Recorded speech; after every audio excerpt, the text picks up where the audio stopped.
Landscape photography is all about capturing the grandeur of nature and the essence of the environment.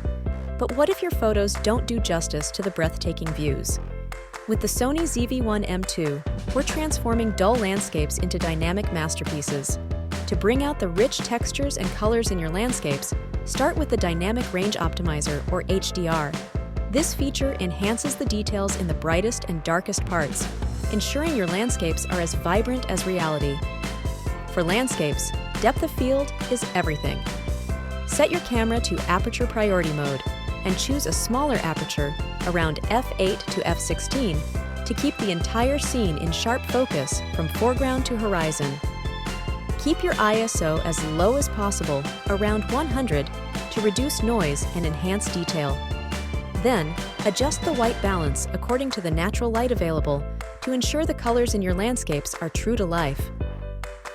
Embrace these techniques and watch as your landscape photography transforms from mundane to magnificent.